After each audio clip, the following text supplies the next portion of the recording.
பக்கம் வன்னியர் பறையர் சண்டை போடணும், அந்த பக்கம் வந்து தேவர் தேவேந்தர் சண்டை போடணும்.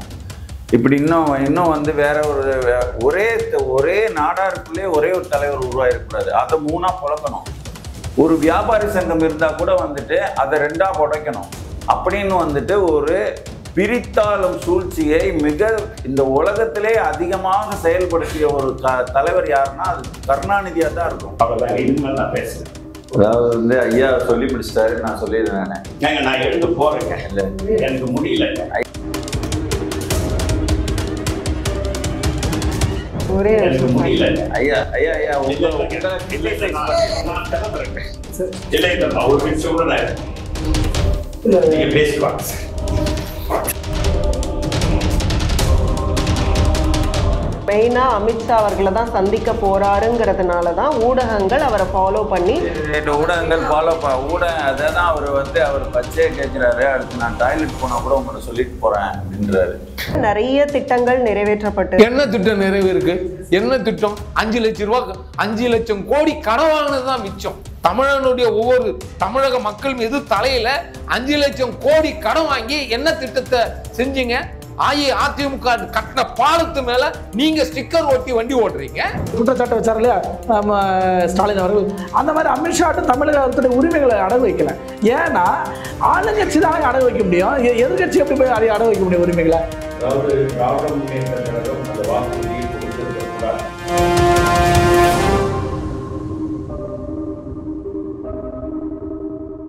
நிம்மதி ப்ராப்பர்ட்டி மேனேஜ்மெண்ட். கான்டாக்ட் 7667008000. ரகரம் வாய்ஸ் நேயர்களுக்கு வணக்கம். சிறப்பு விவாத நிகழ்ச்சிக்கு உங்களை அன்புடன் வரவேற்கிறேன். இன்றைக்கு நம்ம விவாதிக்க இருக்கக்கூடிய தலைப்பு அப்படின்னு பார்த்தோம்னா திமுக முப்பெரும் விழா இபிஎஸ் பதிலடி. இந்த தலைப்பில் தான் விவாதத்தை நகர்த்த போகிறோம். நம்மோட சிறப்பு விருந்தினர்கள் 4 இணைஞ்சிருக்காங்க. காங்கிரஸ் மூத்த தலைவர் திரு பொன் கிருஷ்ணமூர்த்தி அவர்கள், தமிழர் சேனை கட்சியின் நிறுவன தலைவர் திரு எரிமலை ராமச்சந்திரன் அவர்கள், தமிழர் முன்னேற்ற கழகத்தின் தலைவர் திரு கந்தசாமி அதியமான் அவர்கள், பத்திரிகையாளர் திரு ராஜா ஸ்டாலின் அவர்கள். விருந்தினர்கள் 4 வணக்கம். முதல்ல பொன் கிருஷ்ணமூர்த்தி சார், உங்ககிட்ட இருந்து நான் தொடங்குறேன். திமுக முப்பெரும் விழா, ஸோ அந்த விழாவை முதல்ல நீங்கள் எப்படி பார்க்குறீங்க? அதில் முதலமைச்சர் அவர்களோட செந்தில் பாலாஜி அவர்கள் குறித்த அந்த கருத்து, அதற்கு இபிஎஸோட பதிலடி எப்படி பார்க்குறீங்க? பவாருடைய தம்பி அஜித் பவாரோட பையன் அங்கே இருக்கும்போது 1800 கோடி ரூபாய் அமலாக்கத்துறை அவர் மீது வழக்கு போட்டு அடுத்த நாள் வந்தோடனே நல்லவராயிட்டாருன்னு பிஜேபி சொல்லுது. அதனால் எல்லா அரசியல் கட்சியும் அப்படி தான் சொல்ல வரேன். நான் என்ன சொல்கிறேன், அவர் வெளியில் சரத்பவார் கூட இருக்கும்போது அவர் ஊழல்வாதி, பிஜேபிக்கு வந்தவுடனே கங்கையில் குளிச்சுட்டு வந்துட்டாருன்னு சொல்கிறாங்க. அப்படி தான் இந்த இந்திய அரசியல் அப்படி தான் இருக்குது, மாற்ற முடியாதது. ஆகவே முதல்வர் இன்றைய காலகட்டத்தில் கரூரில் தனக்கு ஒரு மிகப்பெரிய கூட்டத்தை காட்டி வரவேற்பு கொடுத்து ஒரு பிரம்மாண்டமான கூட்டம், நலத்திட உதவி திட்டங்கள், இதையெல்லாம் மிகப்பெரிய அளவில் செய்ததை அவர் இயக்கத்தில் இருக்கக்கூடியவரை அவர் பாராட்டாமல் இருக்க முடியாது. பாராட்டினால்தான் அடுத்தவர்கள் அதை செய்வார்கள் என்ற ஒரு நம்பிக்கை. பாராட்ட வேண்டும். பாராட்டு என்பது ஒரு முக்கியமானது. ஒரு அரசியல் இயக்கத்தில் யாரெல்லாம் நன்றாக உழைக்கிறார்களோ, யாரெல்லாம் நன்றாக காரியம் அவர் அடுத்த கட்சியிலிருந்து வந்தவர் என்று பார்க்கக்கூடாது. நாங்கள் கூட காங்கிரஸ் இயக்கத்துக்கு வெளியிலேருந்து ஒருத்தர் வந்திருப்பார், அவரை தலைவராக கூட ஆக்கியிருப்போம். இன்றைக்கி பாராட்டாமல் இருக்க முடியாது. அவர் வேறு கட்சியில் இருந்தார், இன்றைக்கி எங்கள் கட்சிக்கு வந்துட்டாருன்றதுனால நாங்கள் பாராட்டாமல் இருக்க முடியுமா? நான் பாராட்டி தான் ஆகணும். இது இயல்பான ஒன்று அரசியலில். இது இந்திய அரசியலமைப்பு சட்டம் அனுமதிக்குது இதை. இப்போ காவி நிறம் அப்படிங்கிறது தான் தமிழக வளர்ச்சிக்கு ஒரு இடையூறாக இருக்கக்கூடியது. அதை எதிர்த்து போராடுறோம் அப்படின்னு சொல்கிறாங்க. ஆனால் இதை எதை குறிப்பிட்டு சொல்கிறாங்கன்னா ஏடிஎம்கே பிஜேபியோட கூட்டணி வச்சிருக்கிறத வச்சு சொல்கிறாங்க. ஸோ அப்படி பார்க்கும்போது என்னதான் இருந்தாலும் இப்போ வெறும் போராடுறதன் வாயிலாக மட்டும் நீட் தேர்வை ரத்து செஞ்சிட முடியுமா? என்னதான் இருந்தாலும் மத்திய அரசு கொடுக்கலன்னு சொல்லும்போது அப்போ மத்திய அரசு கையில் தான் இருக்குது, உங்கள் கையில் இல்லைங்கும் போது எப்படி நீட் தேர்வை நாங்கள் ரத்து செய்வோம்னு எப்படி வாக்குறுதி திமுக சார்பில் கொடுக்க முடிஞ்சுது? அதாவது திராவிட முன்னேற்ற கழகம் அந்த வாக்குறுதியை கொடுத்திருக்க கூடாது. காரணம், இவர்களுக்கு எதிரான மனநிலை கொண்டவர்கள் மத்திய அரசாங்கத்திலே இருக்கிறார்கள். அது தெரிந்தும் சொல்லுகிறதற்கு காரணம் என்னவென்று சொன்னால், எப்படியாவது பேசி ஒரு தமிழ்நாடு அரசு அதை வழிக்கு கொண்டு வர முடியும் என்று நினைத்தார்கள். ஏமாந்து போய்விட்டார்கள். ஏன் அம்மையார் நிர்மலா சீதாராமன் அவர்கள் கூட அண்ணா திராவிட முன்னேற்ற கழக ஆட்சியில் இருந்த காலத்திலே இங்கே நீட் தேர்விற்கு 1 வருடம் நான் நீட்டிப்பு வாங்கி தருகிறேன் என்று அமைச்சர்களை அழைத்து சென்றார்கள். ஆனால் அம்மையார் நிதியமைச்சராலே அதை வாங்கி தர முடியவில்லை. அப்படி வாங்கி தர முடியாத காரணத்தினால்தான் பெரம்பூரிலே ஒரு பெண் குழந்தை இறந்து போன வரலாறும் இருக்கிறது. நாம் மறுக்க முடியாது. நிதியமைச்சராலேயே சாதிக்க முடியல நீட்டுத் தேர்வை. காரணம் என்னன்னா, இந்த இயக்கம் திரு மோடி திரு அமித்ஷா கையில் இருக்கிறதுனால வேற யாருக்கு அதிகாரம் இல்லை. சும்மா எல்லாம் பொம்மைகள். இந்த 2 பேரும் அந்த பொம்மலாட்டம்னு சொல்லுவாங்க தெரியுங்களா? நீங்கள் பொம்மலாட்டம் பார்த்துருக்கீங்களா? அந்த பொம்மைங்களை வச்சுட்டு கயிறை பிடிச்சி ஆட்டுறது. இந்த பக்கம் மோடி, அந்த பக்கம் அமித்ஷா. ஆனால் ஒரு கட்டத்தில் திமுகவும் கூட பாஜகவோட கூட்டணி வச்சிருக்கிற அந்த வரலாறுலாம் கூட இருக்கு. அப்போ எங்க வரலாறு கூட்டணி மட்டும் வைக்கலங்க, மந்திரி சபையிலே இடம் பெற்றிருக்காங்க. முரசொலி மாறன் அவர்கள் மந்திரியா இருந்திருக்காரு, டிஆர் பாலு மந்திரியா இருந்திருக்காரு, எல்லாரும் மந்திரியா இருந்திருக்கிறாங்க. அவங்களோட கூட்டணி வச்சாங்க, நாங்க இல்லைன்னு சொல்லவே இல்லையே. வச்சாங்க, அந்த காலகட்டத்திற்கு வச்சாங்க, அவங்கள பாராட்டி பேசினாங்க. இபிஎஸ் அவர்களோட விமர்சனங்கள், அதாவது இந்த கேம்பெயின் ஸ்டார்ட் பண்ணதுலேருந்து தொடர்ச்சியாக நீங்கள் வாட்ச் பண்ணியிருப்பீங்க. ஸோ அந்த விமர்சனங்கள் ஆளும் கட்சிக்கு எதிராக எப்படி வலுவாக இருக்குன்னு பார்க்குறீங்களா? எப்படி இருக்கு? இப்போ புரட்சி தமிழர் அவருடைய பயணத்தில் மக்கள் திரள் கடுமையான கூட்டம். ஏன்னா அவர் வாடிய பயிரை கண்டபோதெல்லாம் வாடினேன் என்பது போல ஒரு விவசாயியா இருந்து தன்னுடைய வாழ்க்கை பயணத்தை தொடங்கியிருக்கார் புரட்சி தமிழர். அவருக்கு விவசாயிகளுடைய என்னென்ன பாதிப்புன்றதெல்லாம் மக்கள் மத்தியில் வெளிப்படையாக கீழ் இறங்கி மக்களுடைய குறைகளை கேட்டு வர்றாரு. ஆனால் சமீபத்தில் நடந்த கரூரில் நடந்த காளிச்சாறு முப்பெரும் விழா, அந்த 10 ரூபா செந்தில் பாலாஜி கூட்டம் கூட்டணும்னு சொல்லி வெறும் காளிச்சார். அதை திட்டமிட்டு இந்த ஊடகம், அந்த சன் டிவி இந்த மாதிரி ஊடகங்கள்லாம் காளிச்சேரை காட்டாம சும்மா முன்வரிசையில் உட்காரங்களை மட்டும் காட்டிட்டு, மழை தூறல் போட்டவொடனே மழையில ஒதுங்கிறது கூட இடம் கிடையாது. ஒரு கூட்டம் போட்டா அது ஏற்பாடு பண்ணணுமா இல்லையா? அதுதானே முறை. மழை பெஞ்ச உடனே அங்க வந்த கொஞ்சம் நெஞ்சம் பேரு சேரை எடுத்து தலையில கொத்துட்டு போக ஆரம்பிச்சிட்டாங்க. அப்போ காளி சேரை பார்த்துட்டு, காளி சேரும் கிடையாது, மைதானத்தை பார்த்து முதல்வர் பேசுறாரு. இது மாதிரி செந்தில் பாலாஜி என்றவர் ஆஹா ஓஹோ அப்படியே நம்பிக்கைக்குரிய வரான். எதுக்கு?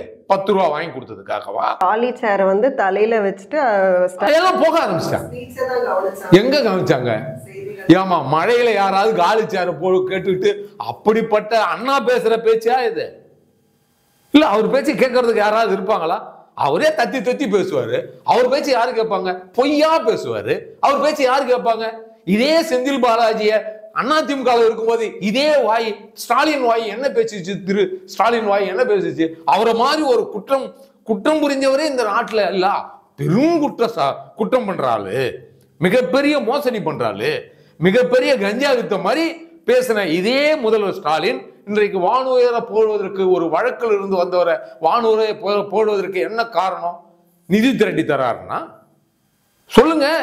முப்பெரும் விழான்னு எடுத்துட்டு போய் கனிமொழிக்கு போய் பெரியார் வருது அப்படின்னு கொடுக்குறாரு. அந்த பெரியார் கருத்தியில எல்லாமே இவங்க இந்த அம்மா வாங்கினவங்களுக்கு எல்லாமே சரியா இருக்காங்களா? அந்த கருத்துல சரியா இருக்காங்களா? ராமசாமி நாயக்கருடைய கருத்துல இருக்காங்களா? இருக்காங்கன்னு நினைக்கிறாங்க. எப்படி இருப்பாங்க? எப்படி? ஏமா நிக்கிறது என்ன? இவங்க என்ன சொல்றாங்க? ஒரு சாதி எப்படி சொல்லுவாங்க? தந்தை வழியில் ஒரு குழந்தை பிறக்குதுன்னா தந்தை சாதியை அடையாளப்படுத்துவாங்கன்னா தாயுடைய சாதியை அடையாளப்படுத்துவாங்களா? சாதி விஷயங்கள் இல்ல. நீங்க இதை சொல்லுங்க. இத சொல்லுங்க. தூத்துக்குடியில எந்த இதுல போய் இவங்க நின்னாங்க? ஏன் எவ்வளவு தொகுதி இருக்கு நிக்கல? ஏன் காரணம்? நாடார்னு அம்பலப்படுத்திட்டு போய் பித்களாட்ட வேலையை பார்த்து ஏமாற்று வேலையை செஞ்சுட்டு அங்க போய் நாடார் அதிகமாக பெரும்பான்மையா வாழ்கிற ஓட்ட தமிழர்கள் ஓட்ட இவங்க களவாடுறாங்க. அவங்களுக்கு என்ன செஞ்சிருக்காங்க அப்படின்னு பார்த்தா ஒண்ணுமே கிடையாது. வாயில வெறும் வடை சுடுற கதை அப்படின்னா இது திராவிட மாடலுக்குத்தான் அது பொருந்தும். அப்படிப்பட்ட ரொம்ப மோசமான கொடுக்கிற வாக்குறுதியை எதுவுமே நிறைவேற்றாமல் அப்படியே தாண்டி போய் அடுத்த ஆட்சிக்கும் அதே வாக்குறுதியை கொடுக்கிறதுக்கு தயாராகும் இல்லாத வகையில நிறைய திட்டங்கள் நிறைவேற்றப்பட்டு. என்ன திட்டம் நிறைவேறுக்கு?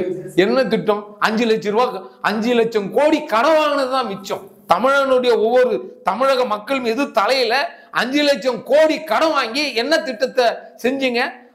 அதிமுக கட்டின பாலத்து மேல நீங்க ஸ்டிக்கர் ஒட்டி வண்டி ஓட்டுறீங்க, ஸ்டிக்கர் ஒட்டி பாலம் திறக்கிறீங்க. நீங்க கட்டினீங்களா? என்ன செஞ்சிருக்கீங்க? இந்த மக்களுக்கு என்ன செஞ்சிருக்கீங்க? தமிழகர் மீனவர்கள் தாக்கப்படும் போது நீங்க என்ன குரல் கொடுத்திருக்கிறீங்களா?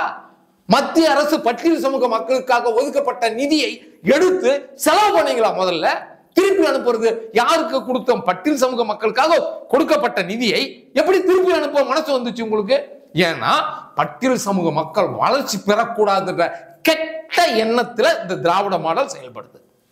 கெட்ட எண்ணத்துல ஏன் செயல்படலன்னு ராசா இருக்கார ஒரு கேள்வி கேட்கலையே. ஏன் பட்டியல் சமூகத்துக்காக மத்திய அரசு கொடுத்த நிதியை எடுத்து செலவு பண்ணலன்னு ராசா கேட்கலையே. இல்ல கூட்டணியில் இருக்கிற தோழர் திருமாவளவனும் இதை கேட்கலையே.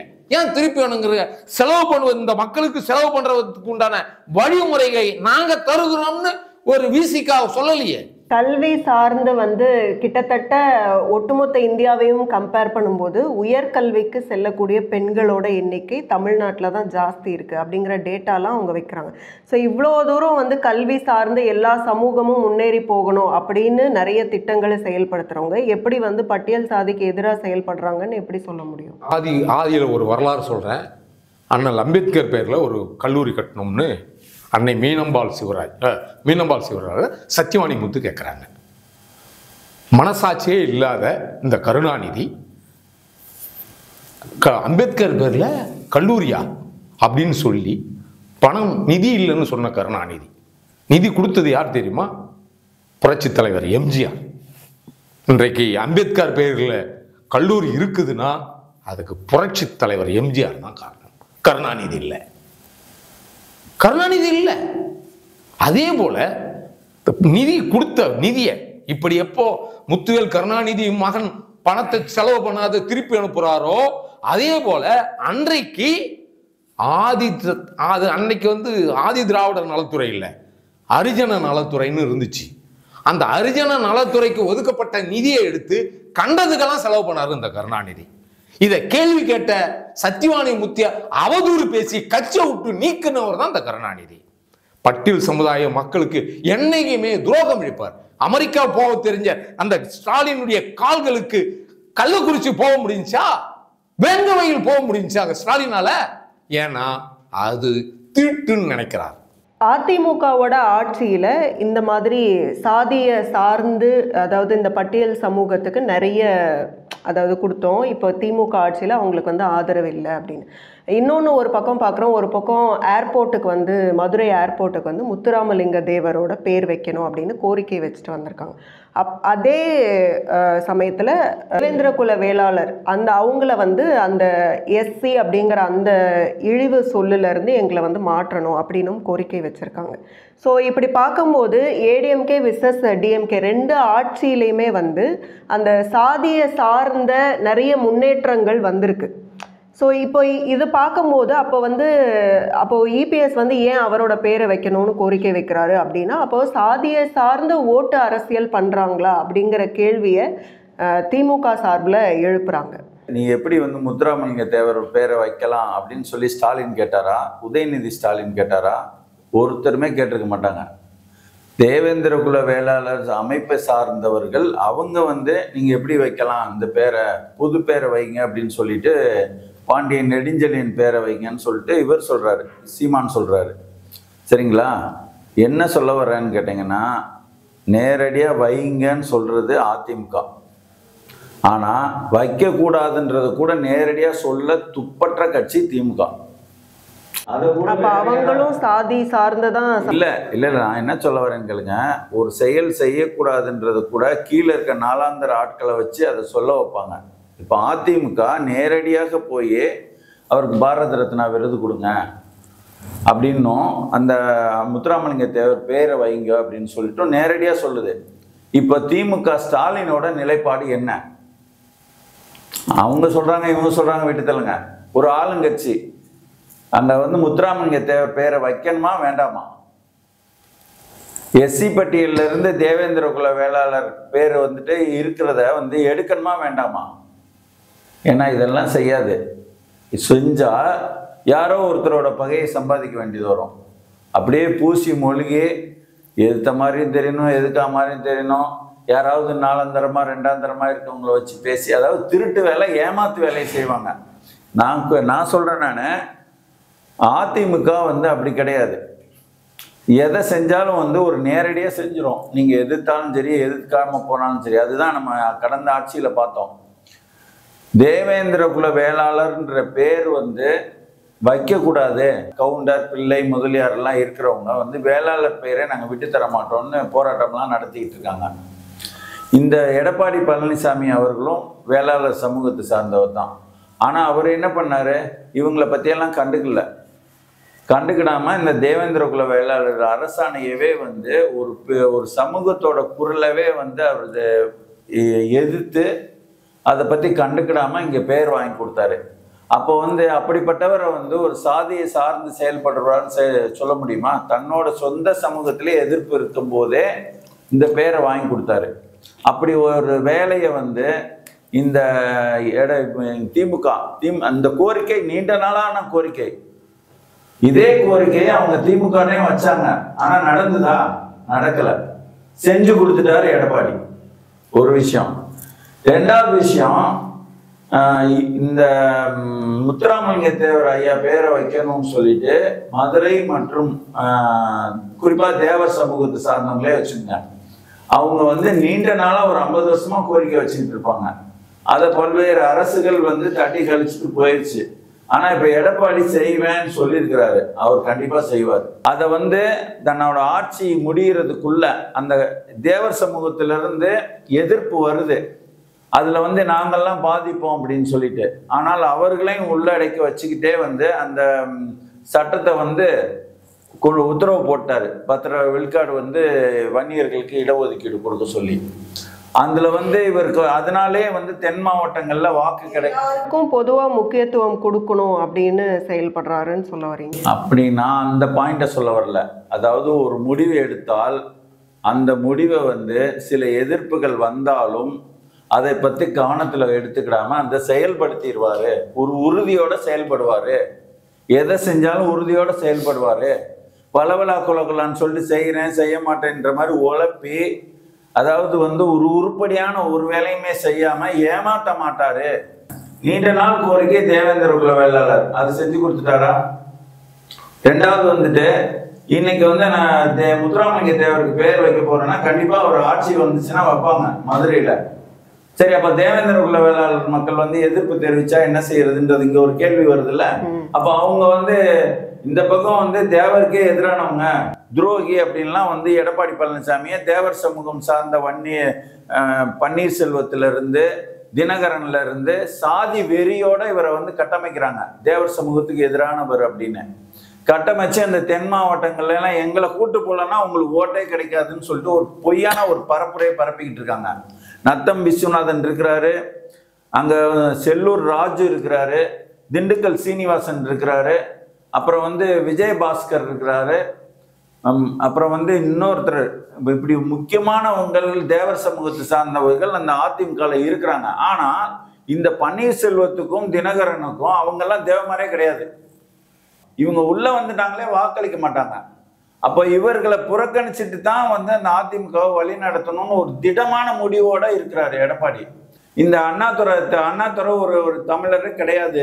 அவர் பேரை வந்து இங்க அண்ணா பன்னாட்டு விமான நிலையம்னு வச்சிருக்கு. இப்படி வந்தவங்க இப்ப ஈவரா பேரை வந்து இருக்கிற ஊர்ல இருக்கிற பேருந்து நிலையங்களுக்கெல்லாம் வச்சிருக்கு. அவர் பேரை வச்சா மட்டும் சாதி வந்துருமா?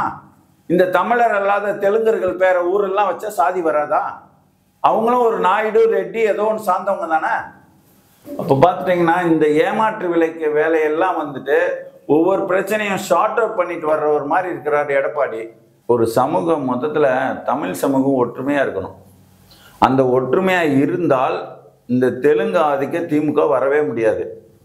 அப்போ வந்து இவங்களோட லாஜிக் என்னன்னா, இந்த தமிழர்கள் சண்டை போட்டுக்கிட்டே இருக்கணும். இந்த பக்கம் வன்னியர் பறையர் சண்டை போடணும், அந்த பக்கம் வந்து தேவேந்தர் சண்டை போடணும். இப்படி இன்னும் வந்து வேற ஒரே நாடாருக்குள்ளே ஒரே ஒரு தலைவர் உருவாயிருக்கூடாது. அதை 3ஆ புழக்கணும். ஒரு வியாபாரி சங்கம் இருந்தா கூட வந்துட்டு அதை 2ஆ புடைக்கணும். அப்படின்னு வந்துட்டு ஒரு பிரித்தாளும் சூழ்ச்சியை இந்த உலகத்திலே அதிகமாக செயல்படுத்திய ஒரு தலைவர் யாருன்னா அது கருணாநிதியா தான் இருக்கும். ஏன்னா வந்துட்டு அவர் ரொம்ப ரொம்ப ஒரு மைனாரிட்டி கம்யூனிட்டி, 10,000 பேர் இருக்க மாட்டாங்க. அவங்களோட சாதி சின்ன மேளம் சாதியை சேர்ந்தவர்கள். அவர்கள் வந்து இந்த ஒரு 8 கோடி மக்களை வந்து ரூலிங் பண்ணணும்னா உலகத்திலே உச்சபட்ச பிரித்தாளும் சூழ்ச்சியை கையாளணும். அதோட விளைவு தான் இன்னைக்கு சாதி பிரச்சனைகள்லாம். ஒரு 50 ஆண்டுகள் கோரிக்கை வச்சுக்கிட்டு இருக்கிற ஒரு விமான நிலையத்துக்கு பேர் வைக்கிறது, அதுவும் ஒரு வரலாறு. இப்படிப்பட்ட எல்லா மக்களுக்குமான ஒரு தலைவராக எடப்பாடி வந்துட்டு இருக்கிறாரு. அது போல இதை நினைச்சு கூட பார்க்க முடியாது இந்த ஸ்டாலினால. சும்மா ஏதாவது போய் பிராடு விட்டுக்கிட்டு இருக்கலாம். மொத்தத்தில் இவங்க 3 பேர் பேசினதையும் கேட்டிருப்பீங்க சார். நீங்கள் ஒரு பத்திரிகையாளராக உங்களுடைய கருத்து என்ன? திமுகவில் அந்த முப்பெரும் விழா நடந்ததில் முதலமைச்சர் பேசினதை பற்றின உங்களோட பார்வை என்ன? செந்தில் பாலாஜியை மையம் வச்சு பேசப்படுதுன்னா, செந்தில் பாலாஜி இவரோட அதே இடத்துல, அதே கரூரில் செந்தில் பாலாஜி இவரை விமர்சனம் பண்ணியிருக்காரு மாற்றுக் கட்சியில் இருக்கும்போது. அப்போ மாற்றுக் கட்சியிலேருந்து தன் கட்சிக்கு வந்த உடனே அவர் மனிதர்கள் புனிதராக மாறுகிறாருன்னு சொல்கிறாரு. ஸோ அதனால தான் அதை பேசு பொருளாக மாறுது. என்ன அதுபோல் தமிழில் பேசி பேசி வளர்ந்தவங்க அவங்களுக்கு அந்த மேடையில் என்னவா இருந்துச்சு பாருங்கள். அதாவது பரிசு மற்றும் பாராட்டு விழான்னு தான் இருக்கும் இல்லையா. அதில் அந்த வழங்கும் விழா, அதாவது பரிசு மற்றும் பட்டங்கள் வழங்கும் விழா அப்படிங்கிற இடத்துல, அந்த வழங்குங்கிற இடத்துல வளைஞ்சி அப்படின்னு அந்த சீ வந்திருக்கும்.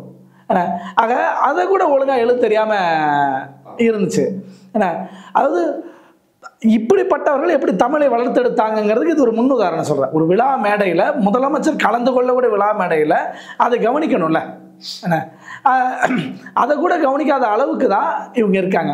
அடுத்தது இது இப்போ பாருங்கள், இப்போ அவர்கள் சொல்கிற எல்லா திட்டங்களுமே இந்த தேர்தலை ஒட்டியே வேலையாக இருக்குது. தேர்தலுக்கு இன்னும் ஒரு 7-8 மாத காலம் இருக்குது.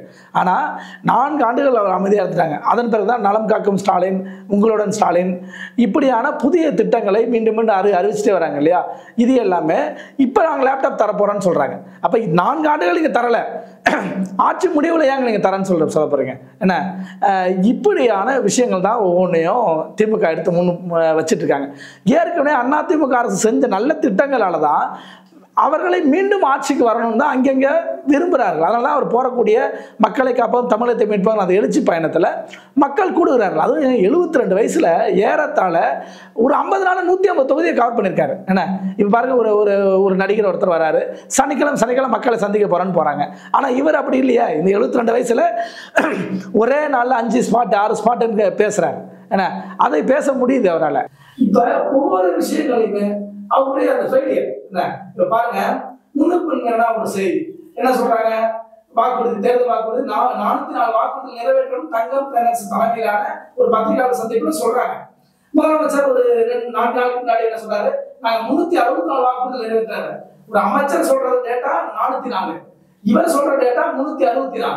அப்ப எவ்வளவு வித்தியாசம் பாருங்க, ஒரு 40. இதே முதலமைச்சர் பிப்ரவரி மாசம் 2025 நடந்த பத்திரிகையாளர் சந்திப்புல 389 வாக்குறுதி நிறைவேற்றுன்னு சொன்னாங்க. ஆனா பிரதான வாக்குறுதிகள் நிறைய நிறைவேற்றல. அது முதல் முக்கியமான கட்டணம் எடுப்போம்னு சொன்னாங்க, எடுக்கல. ஏன்னா எடுத்தா அந்த யூனிட் அளவு குறையும், அந்த 500 யூனிட்டுகளை மில்காக குறையும் அப்படிங்கிறதா அதே செய்யல. இப்படி நிறைய விஷயங்கள் இதான் சொல்வோம், சொல்வதை தான் செய்வோம், அப்படிதானே அவங்களோட முழக்கம் இருக்கு. அந்த முழக்கத்துக்கும் அதுக்கு சம்பந்தம் இல்லாமல் தான் இருக்குது. அதுக்கு உதாரணமாக தான் அவர் சொல்கிற வாக்குறுதியான இந்த மாதம் ஒரு முறை மின்சார கட்டணம்ங்கிற நடைமுறைப்படுத்தலை. கொடைக்கானலில் தாவரவியல் பூங்கா அமைப்பதற்கு 390 ஏக்கர் எடுத்து அமைப்போம்னு சொல்லி அவங்க வாக்குறுதி கொடுத்தாங்க. அந்த வாக்குறுதியை நிறைவேற்றலை.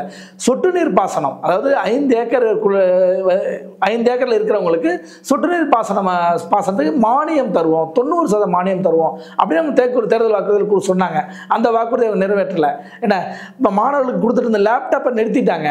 காலனியில இருந்து என்ன பை, என்ன ஜாமெண்ட்ரி பாக்ஸ் உட்பட இந்த அதிமுக அரசு கொடுத்துட்டு இருந்துச்சு மாணவர்களுக்கு. டெல்லியில் எடப்பாடி அவர்கள் டெல்லிக்கு போயிட்டு வந்த அந்த இஷ்யூ நம்ம பார்த்துருப்போம் சார். இப்போது அவங்க போயிட்டு வந்ததுக்கப்புறம் நிறைய என்னென்னா உண்மையிலே அவங்க 2 பேரும் என்ன பேசிக்கிட்டாங்க, அமித்ஷாவோட அவர் என்ன விவாதித்தார் அப்படிங்கிறது நமக்கு தெரியல. ஆனால் பேசப்படுறது எல்லாமே இதுவாக இருக்கலாமோ அதுவாக இருக்கலாமோ அப்படி தான் அங்கேருந்து செய்திகள் வருது. ஸோ அப்படி இருக்கும்போது அதாவது பிஜேபியோட என்ன பேச போயிருப்பார் அப்படிங்கும்போது அது கட்சி சார்ந்த விஷயங்கள் தான் இருக்குமா, அது வேற என்ன இருக்கும் உங்களோட பார்வையில்? இல்லைம்மா, இந்த ஊடகம் ஒரு கட்சி எடுத்து வேர்க்குதுன்னு முகத்தை துடைக்கக்கூடாதா? என்ன பார்வை இது? அவர் முகத்தை துடைக்கிறாரு, அது இந்த திருட்டு ஊடகம் அவங்க அந்த திமுக ஊடகம் என்ன செய்யுது, அவர் முகத்தை மறைக்கிறாராம். அவர் என்ன குற்றம் பண்ணிட்டாரு முகத்தை மறைக்கிறதுக்கு? முதல்ல ஒரு கார்ல போனாங்க செக்யூரிட்டியோட, அப்புறம் வரும்போது வேற கார்ல. நான் எப்படி போறேன்றது உங்களுக்கு எதுக்கு, அதை ஏன் நோண்டிட்டு இருக்கிறீங்கன்னு கேட்கறேன். எந்த கார்ல போனா உனக்கு என்ன வந்துச்சு? நீ யாரு? உனக்கு என்ன? எதிர்கட்சி தலைவர் அவர் யாரையும் சந்திக்க போறாரு, உங்களுக்கு என்ன வந்துச்சு? இப்போ வெளிநாடு போன யாரை சந்திச்சுன்னு நாங்க கேட்டோமா? எத்தனை ஆயிரம் கோடி இங்க எடுத்துட்டு வந்தோன்னு வெள்ளை அறிக்கை கொடுன்னு கேட்கறமே, கொடுக்க முடிஞ்சிச்சா இல்லையா? இல்லாத ஒரு மண்டபத்தை வாடகை எடுத்துட்டு அங்க ஈவர் ராமசாமி நாயக்கருடைய படத்தை வச்சு திறந்திய, ஐயா அது உண்மையிலேயே அங்க ஆக்ஸ்போர்ட் தான் திறந்துச்சுன்னு நாங்க கேட்டோமா? கேள்வி கேட்டோமா? இல்ல. முகத்தை துடைக்கிறது கூட ஒரு தேச குற்றமாமா? அப்படியாமா அந்த ஊடகங்கள் பார்க்கணும்? அவர் பார்த்துட்டு வர்றாரு. அவர் வெளிப்படையா சொல்றாரு, பாரத ரத்னா விருது தேவர ஐயாவுக்கு கொடுக்கறதுக்காக நான் கோரிக்கை மனு கொடுத்துருக்கேன். கட்சிக்குள்ள 1000 ரகசியம் பேசுவாங்க, அதெல்லாம் வெளியே சொல்ல வேண்டிய கட்டாயம் அவருக்கு என்ன வந்துச்சு? நீங்க எல்லாத்தையும் சொல்லிடுவீங்களா? இப்ப வெளிநாடு போகும்போது உண்மையிலேயே கொண்டு போதான் போனீங்களா இல்ல பதுக்க போனாங்களான்னு ஒரு கேள்வி எழும்புத பொதுமக்களுக்கு. அதுக்கு உங்களால பதில் சொல்ல முடியுமா? இல்ல என்ன விவகாரம் பேசப்பட்டது அப்படிங்கறதை தமிழ்நாட்டு மக்களுடைய நலனுக்காக பேசியிருக்கலாம். மேடையில வரும்போது திரு அமித்ஷாவும் அண்ணன் எடப்பாடி புரட்சி தமிழரும் சொல்ல போறாரு, வெளிப்படையா சொல்ல போறாரு, இதுக்காக தான் பார்த்தாரு. இதுல என்ன ரகசியம் இருக்கு? இல்ல ஒரு தலைவரை இன்னொரு தலைவரை சந்திக்கிறதே தப்பா? அப்ப வெள்ளை கூட பிடிச்சிட்டு வந்தார மோடிக்கு, அது நியாயமா? அது கேட்டீங்களே என்னையாவது? என்னப்பா இது வெள்ளை கொடை பிடிச்சிட்டு ஏர்போர்ட்ல நிக்கிற, கொடைனா கருப்பா தான் நான் பார்த்துருக்கிறேன், வெள்ளை கொடை பிடிச்சிட்டு வரைய ஏன்னு கேட்க முடியுச்சா? நம்மளால கேட்க முடியலையே. ஏன்னா எல்லாம் இவர் மனசு வெள்ளையா இருக்கா இல்லையா? கேட்க முடியுதா? முடியல. இல்ல என்னமா இது பார்வை இது? அவர் யாரையும் சந்திக்கிறாரு. இந்த ஒருத்தர் போனாரு விலகனவர், நான் ஹரிதுராவில் ராமர் கோயில் இருக்குன்னு சொல்லிட்டு போனாரு. ஹரிதுராவில் சிவன் கோயில் இருக்குன்னு கேள்விப்பட்டிருக்கேன், ராமர் கோயில் எங்காவது இருக்குதா? இல்ல. அதையும் சொன்னாங்க, அதையும் பிரபலப்படுத்தினாங்க. ஹரிதுவார் போனாரு அப்படின்னு சொல்லி அது அவர் போய் பார்த்தாரு, என்ன பேசினாருன்னு யாராவது கேள்வி கேட்டிருக்கிறோமா? சரி, ஓகே. அதியமான் சார், உங்களோட பார்வை. அமித்ஷாவை சந்திக்க போறேன்னு சொல்லிட்டு தான் போனாரு. அங்க துணை ஜனாதிபதி இல்ல அது பேப்பர்ல வந்துருந்துச்சுன்னா அது தவறு. அதாவது அமித்ஷாவை சந்திக்க போகிறாருன்னு தான் நாங்க எல்லா செய்தி ஊடகத்திலையும் பார்த்தோம். துணை ஜனாதிபதியே ஒரு துணை விஷயம், அது மெயின் விஷயம் கிடையாது. மெயினா அமித்ஷா அவர்களை தான் சந்திக்க போறாருங்கிறதுனால தான் ஊடகங்கள் அவரை ஃபாலோ பண்ணி அதான் அவர் அவர் பச்சையா கேட்கிறாரு, அடுத்து நான் டாய்லெட் போனா கூட உங்கள்கிட்ட சொல்லிட்டு போறேன் அப்படின்றாரு. இந்த மாதிரி போக்கு இல்ல ஒரு ஊடகங்களுக்கு என்ன பேசிட்டு வந்தோன்னு இல்ல, அது அவரே ஒரு எதிர்கட்சி தலைவரை ஒரு எதிர்கட்சி தலைவரை கண்ணியமா நடத்துதா? அவர் அமித்ஷாவை பார்க்க போறேன்னு சொல்லிட்டு போய் பார்த்துட்டு வர்றாரு. அவங்க 2 பேரும் ஏற்கனவே பல முறை சந்திச்சிருக்காங்க. இவங்க சந்திச்சா இதைத்தான் பேசுவாங்கன்னு உலகத்துக்கே தெரியும். அவர் போய் இவரை அவமானப்படுத்தணும் ஏதோ ஒரு வகையில. இங்க பாருங்க, அதாவது அவரை போய் சந்திச்சுட்டு சொல்றதுபடி அவர் கேட்கல போல இருக்கு, அவமானப்பட்டு முகத்தை மூடிட்டு போறாரு. அதாவது பொருத்தமா சொல்லணுங்க, ஒரு விஷயத்த நரேட்டிவ் செட் பண்றாங்கல்ல, இதுக்காகத்தான் அப்படின்னு சொல்லிட்டு செட் பண்ணும்போது கரெக்டா பண்ணணும், சம்பந்தம் இல்லாம பண்ணக்கூடாது. ஒரு பைத்தியக்கார கூட்டம் இதை பெரிய செய்தி ஆக்குதுன்னா அதை போய் பேசிக்கிட்டு இருக்க வேணாம்னு நினைக்கிறேன். உருப்படியா இன்னும் நிறைய வேலை இருக்கு. அப்போ அந்த வளர்ச்சிக்கு காரணமா ஜெயலலிதா வெளியில போனவொன்னா நாங்க உங்களை காப்பாத்துறோம்னு இவங்க உள்ள போயிட்டாங்க. அப்படி உள்ள போனவங்க போயிட்டு நீங்க கேள்வியை தொடர்ச்சி இல்லாம போச்சு. அதுக்காண்டி இந்த பதில் சொல்றேன் நான் முதல்ல பேசும்போது. அதாவது அந்த அப்படியேப்பட்ட பாஜக மிகப்பெரிய வலிமை அடைவதற்கு காரணமாக இருந்த கட்சியாக உள்ள திமுக இந்த பாஜக கூட போய் நீங்க கூட்டணி வச்சுட்டீங்க அப்படின்றதவே திருப்பி ரிப்பீட் அடிச்சு இன்னொரு தடவை தேர்தலில் ஜெயிச்சிடலான்னா அது நடக்காது. அதான் நான் சொல்ல வர்ற பதில். முருகன்னாலே மலையில தான் இருப்பாரு. அவர் திருப்பரங்குன்றம் மலையில இருக்கிறாரு. முருகனுக்கு திருமணம் நடந்த இடம்ன்ற புகழ் பெற்றது. அதுல போயிட்டு அந்த நவாஸ்கனின்ற ஒருத்தர் போயிட்டு என்ன பண்றாரு, பிரியாணி ஆக்கி சாப்பிட்றாரு. அப்ப என்ன பண்றாங்க, பல லட்சம் பேர் திரட்டி மதுரையில போராட்டம் நடத்துறாங்க. இப்ப இந்த இடத்துக்கு யார் இதுக்கு யாரு? இப்ப நவாஸ்கனி அந்த பக்கமெல்லாம் போகாத, அந்த கட்சிக்காரங்க பிரச்சனை பண்ணி அதை பெருசாக்கிட போறாங்கன்னு அப்ப பெருசு ஆக்க இல்லங்க, பெருசு ஆக்கணும், நீ வளரணும். இவங்களுக்குள்ள கள்ள உறவு. இந்த கட்சியை வளர்க்கறதுக்கு நான் உனக்கு இப்படியெல்லாம் நீ எல்லாம் இப்படிலாம் பிரச்சனை வரும், பிரச்சனை வந்தா தான் நீ இப்ப அதை எடுத்துக்கிட்டு ஓட முடியும் என்ன அப்படின்னு சொல்லிட்டு இந்த பாஜக கட்சி போன 5 வருஷத்துல இல்லாத அளவுக்கு வந்து அண்ணாமலையால வளர்ந்துருக்குது. பிரச்சனைகளை பெருசாக இந்த பிரச்சனைகள் நான் சொல்றேன். நான் இந்த பிரச்சனையெல்லாம் ஒரு காலம் இருந்தா எனக்கு வேலையே இல்லை. நான் எந்த வேலையை எடுத்துக்கிட்டு நான் செய்வேன்? எனக்கு வேலை திட்டத்தை கொடுத்ததே வந்து திமுக. அதனால வந்து வளர்ந்துருச்சுன்னு நான் சொல்றேன் நானு. சரி, ஓகே. ராஜா சார், நீங்க அமித்ஷா அவர்களை சந்திக்கிறத மறைக்கணும்னு எடப்பாடியார் நினச்சிருந்தா இந்த மாதிரி ஒரு டிரான்ஸ்பரண்டான கண்ணாடி உள்ள ஒரு காரில் போகணுன்னு அவசியம் இல்லை. ஒரு கருப்பு நிற கண்ணாடியில் உள்ள ஒரு காரில் போய் பார்த்துட்டு வந்திருக்கலாம். அவர் ஒரு உள்துறை அமைச்சர் இங்கே தமிழகத்தில் பல்வேறு டிப்ளமேசியான ஒரு சில வேலைகள் செய்ய வேண்டியது இருக்குது, அதுக்கு பேச வேண்டியது இருக்குது. அதற்கு ஏற்கனவே மற்ற அமைச்சரோட போயிருக்கும்போது பேசுறதுக்கான நேரம் கிடைக்கல. என்னன்னா இப்போ நேபாளத்தில் நடந்த அந்த கலவரத்தை ஒட்டி அங்கேருந்து சிறைக்குழுலேருந்து குற்றவாளிகள் தப்பிச்சிருக்காங்க. அது தப்பிச்சு அடிப்படையில் நிறைய பாதுகாப்பு நடவடிக்கைகளில் மத்திய உள்துறை அமைச்சகம் எடுக்க வேண்டியது இருக்குது. அந்த பணியும் சேர்த்து அவர் செய்யறதுனால இப்போ நேரம் இல்லை, கொஞ்சம் நேரம் கழிச்சு நம்ம மீண்டும் பேசுவோம் அப்படின்னு அவர் அனுப்பி வச்சதாக தான் சொல்லப்படுது. ஏன்னா அதனால தான் மீண்டும் அவர் சந்திச்சார். வேற என்ன, அதில் மற்றவர்களையும் கூட்டு தொந்தரவு பண்ண வேணாம், மற்ற முன்னாள் அமைச்சர்களையும் அப்படின்னு அவர் மட்டும் போய் தனியாக பார்த்துட்டு வந்தார். அவ்வளோதான தவிர மறைக்கணும்னு இருந்திருந்தா அவர் கருப்பு நிற கண்ணாடி அணிந்த வாகனத்தில் போயிட்டு வந்திருக்கலாம். ஒன்று. அடுத்தது, இவர்களை சொல்வதை போல குற்றச்சாட்டு வச்சார் இல்லையா ஸ்டாலின் அவர்கள், அந்த மாதிரி அமித்ஷாட்டும் தமிழகத்துடைய உரிமைகளை அடகு வைக்கல. ஏன்னா ஆளுங்கட்சி தானே அடகு வைக்க முடியும், எதிர்கட்சி எப்படி போய் அடகு வைக்க முடியும் உரிமைகளை? ஒன்று. அடுத்தது, இவர்கள் தமிழ்நாட்டில் திமுக அரசு இது வரைக்கும் இருந்ததில் 2 விஷயம் தான் மத்திய அரசாங்கம் வந்து தடுத்த ஒரு பேசுபொருளாக ஒரு தடுத்த விஷயம். ஒன்று, மும்மொழி கொள்கை அமல்படுத்தலாம்னு பேசினாங்க.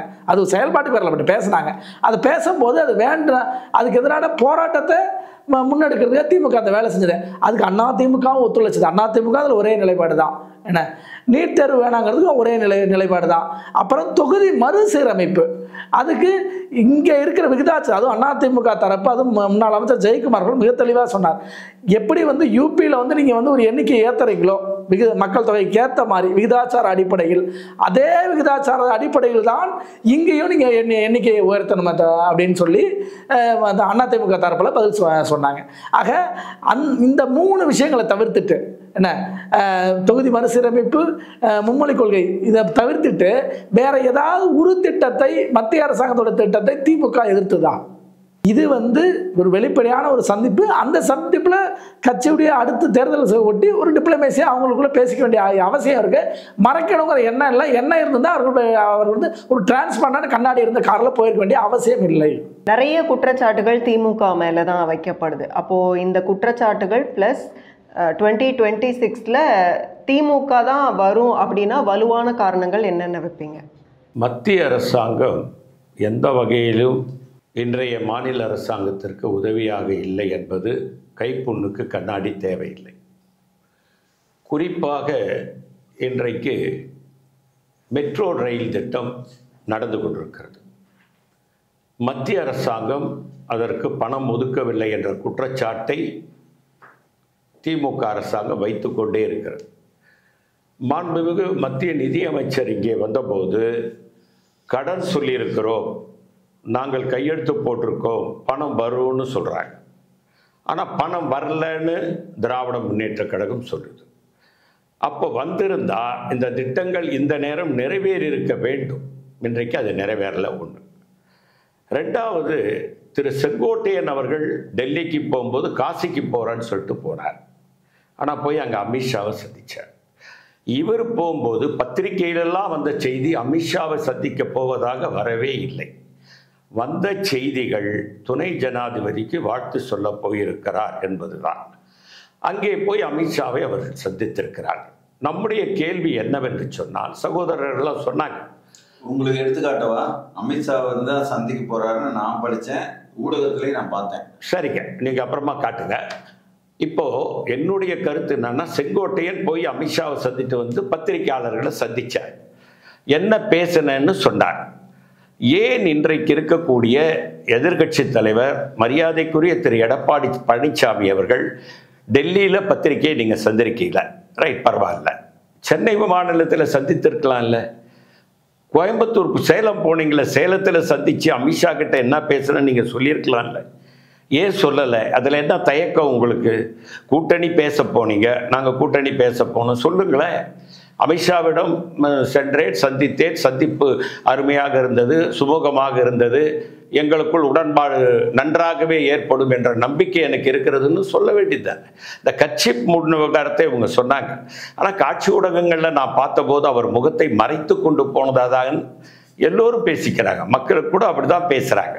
அப்போ பேசுறது அப்படி யூகிக்கிறது தான் தப்புன்னு அவங்க தரப்புல சொல்லப்படும். இல்லைங்க, சொல்லலாங்க. அவங்க தரப்பு நியாயத்தை சொல்ல தானே செய்வாங்க. இப்போ எதிர்கட்சின்னா மடம் யாரும் நடத்தலை. மடம் நடத்தினா சாயந்தரம் ஆனால் ஒரு சாமியாரை கூப்பிட்டு கதா காலட்சேபம் பண்ணி புளியாவர சூழல் கொடுத்து அமைச்சிடலாம். எல்லாம் அரசியல் கட்சி நடத்துகிறோம். அதிகாரத்திற்கு வர வேண்டும் ஆசை, அதுதான் அரசியல் கட்சிகளுடைய ஆசை. இன்னைக்கு அண்ணா திராவிட முன்னேற்ற கழகம் அரியணை ஏற வேண்டும் என்று நினைக்கலாம். திமுக மீண்டும் அரியணை ஏற வேண்டும், ஏன் நாங்கள் கூட மீண்டும் காமராஜர் ஆட்சி அமைக்க வேண்டும் என்று நினைப்பதிலே தவறில்லை. அதிகாரம்தான். அரசியல் என்றாலே அதிகாரம் வேண்டும், ஆட்சி வேண்டும். மக்களுக்கு நாம் நன்மை செய்வதற்கு அதிகாரம் இருந்தால்தான் செய்ய முடியும் என்ற எண்ணம் எல்லோருக்கும் இருக்கிறது. அந்த வகையிலே இன்றைக்கு திரு பழனிசாமி அவர்கள் பத்திரிகையாளர்களை சந்திக்காமல் போனதுதான் அந்த கட்சி விவகாரம் இவ்வளவு பெரியதாக ஆகிவிட்டது என்பதை அவரும் மறுக்க முடியாது. என்னுடைய அன்பு சகோதரர்கள் 3 பேரும் கூட அதை மறுக்க மாட்டார்கள் என்று உறுதியாக நம்புகிறேன்.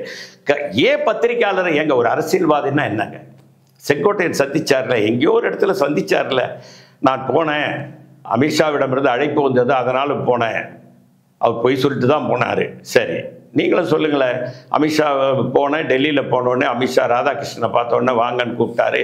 நான் போய் சந்தித்தேன், கூட்டணி பற்றி பேசணும், விரிவாக பேசிட்டு வந்திருக்கோம், எங்களுக்கு கூட ஆழமான கூட்டணி உருவாகிருக்கு, எத்தனை சீட்டு அவங்க கேட்டாங்க, நாங்கள் எத்தனை, சொல்லுங்களேன் என்ன இருக்குது?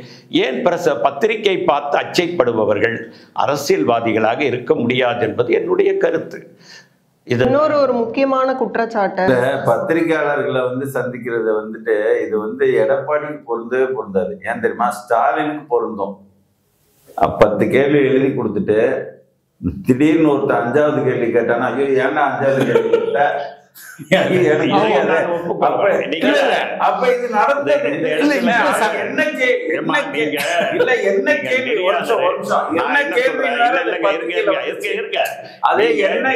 என்ன பண்ணிருக்கணும்? ஒரு காங்கிரஸ்காரனை கூப்பிட்டு உட்காரிச்சதோ ஒரு திராவிட முன்னேற்ற கழகத்தினுடைய தீவிர பற்றாளனை இங்க உட்கார வச்சார். பழனிசாமி ஆட்சியில தேனாறு பாலாறு தமிழ்நாட்டில் ஓடிச்சுன்னு சொல்றாங்க. எங்க ஓடிச்சு? என்ன ஆட்சி நடத்தினார் சார்? இந்த பாருங்க, இப்படி எல்லாம் பேசக்கூடாது. நான் அமைதியா இருந்தேன், நீங்க பேசும்போது நான் அமைதியா இருந்தேன், நான் பேசவே இல்லை. பாலாறும் ஓடல, தேனாரும் ஓடல, எந்த ஆறும் ஓடல. ஸ்டாலின் ஏதோ சொன்னாருன்னு சொன்னாரு. கம்பராமாயணம் எழுதியவர் சேக்கிழார்னு சொன்னது யாரு சார்? கம்பராமாயணம் எழுதியது கம்பர்னு அதுலயே இருக்குது. சேக்கிழார்னு சொன்னது யாரு? அவ்வளவுதான். இனிமேல் நான் பேசுறேன். அதாவது ஐயா சொல்லி முடிச்சிட்டாரு, நான் சொல்லிடுறேன். நான் எழுந்து போறேங்க. எனக்கு முடியல ஐயா. ஐயா ஐயா நான் கிளம்புறேங்க. இல்ல இல்ல ஒரு நிமிஷம் கூட நான் இருக்க மாட்டேன். நீங்க பேசுவாங்க சார். விவாதம் இறுதி கட்டத்துக்கு வந்திருக்கு. ஸோ பார்த்த பங்கேற்ற அனைவருக்கும் நன்றி, விருந்தினர்கள் 4வருக்கும் நன்றி உங்களோட கருத்துக்களை தெரிவித்ததுக்கு. மீண்டும் மற்றொரு விவாத நிகழ்ச்சியில் சந்திக்கலாம். நன்றி, வணக்கம்.